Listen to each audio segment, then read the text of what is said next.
আইনি স্বীকৃতি, একটি বলছেন যাদেরকে বীর যোদ্ধা হিসেবে আখ্যায়িত করার জন্য, আর আরেকটি বলেছেন যে এটাকে সংবিধানের অন্তর্ভুক্ত করার জন্য। তো তিনটি দাবির মধ্যেই আমি জনাব আলী রিয়াজ সাহেবের সঙ্গে কথা বলে যেটা বুঝলাম, তারা এটা ইতিমধ্যে পরিবর্তন করে ফেলেছেন। ফলে দে হ্যাভ নো কনসার্ন।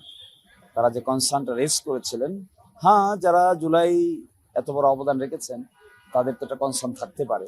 তারা যখন দেখেছেন যে তারা ডিপ্রাইভ হতে যাচ্ছেন কোনো বিষয়ে, সেই বিষয়টি তারা উত্থাপন করেছেন। হ্যাঁ, উত্থাপন আগে করলে ভালো হতো, কিন্তু একেবারে না করার চাইতে লেটে করা তো ভালো। সেই জন্য এই সুযোগে করা হয়েছে এবং আমার ধারণা তাদের আর কোনো কনসার্ন থাকবে না।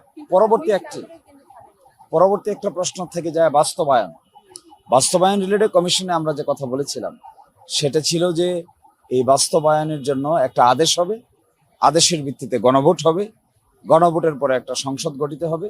এই সংসদের দুইটা ক্ষমতা হবে, একটা হবে গাঠনিক পাওয়ার বা কনস্টিটিউয়েন্ট পাওয়ার, আর একটা হবে তার রেগুলার পাওয়ার। এই ভিত্তিতে বাস্তবায়নের জন্য দ্রুতই কমিশন সরকারের কাছে তার প্রস্তাব পেশ করবেন বলে আমাদেরকে জানিয়েছেন, এবং সেই প্রস্তাবনার আলোকেই বাকি পথ সম্পন্ন হবে, তাই আমরা প্রত্যাশা। আমি এইভাবে দেখতে চাই না। মানুষ যখন ইমোশনাল হয় তখন অ্যাকশন রিয়াকশন হয়, অতীতেও হয়েছে। তো যেহেতু দাবিতে মেনে নেওয়া হয়েছে, যদি কেউ এরকম করেও থাকে তার তো আর কোনো আর্গুমেন্ট নেই, তার তো আর কোনো কথা নাই। ফলে এটা কন্টিনিউ করলে সকলেই হয়তো কেউই হয়তো ভালো চোখে দেখবে না। এই জন্যই আমরা ইতিমধ্যে দেখেছি ওই দিকে অনেকটাই ক্লিয়ার হয়ে গেছে।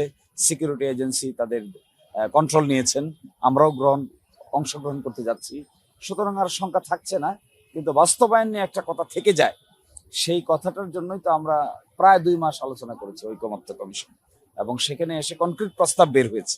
একটা আদেশ জারি হবে, তারপর একটা রেফারেন্ডাম হবে, রেফারেন্ডামের পরবর্তীতে এটা গৃহীত হবে।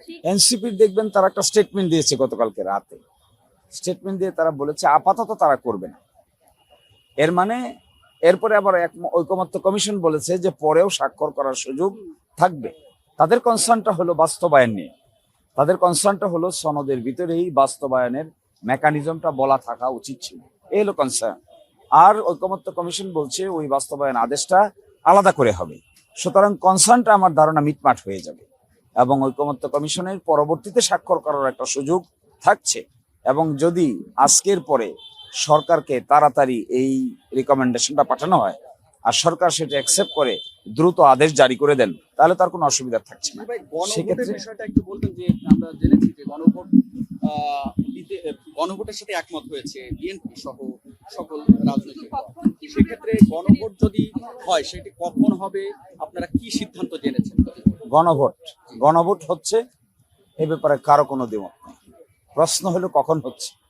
জাতীয় নির্বাচনের দিন হচ্ছে, নাকি আগে গণভোট হচ্ছে তারপরে জাতীয় নির্বাচন হচ্ছে?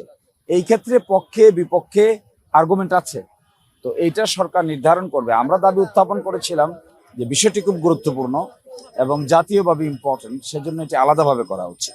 এই দাবি আমরা উপস্থাপন করেছি এবং তার পক্ষে আমরা আর্গুমেন্ট দিয়েছি। অন্যান্য রাজনৈতিক দল আর্গুমেন্ট দিয়েছেন যে একই সাথে করা উচিত। আমার ধারণা এটার ধোঁয়াশাও খুব দ্রুতই কেটে যাবে। ফলে আজকের জুলাই সনদের উৎসবমুখর পরিবেশে স্বাক্ষর করার যে অবস্থান, সেটাতে কোনো ব্যাঘাত আপাতত আর ঘটবে বলে আমার কাছে মনে হয়।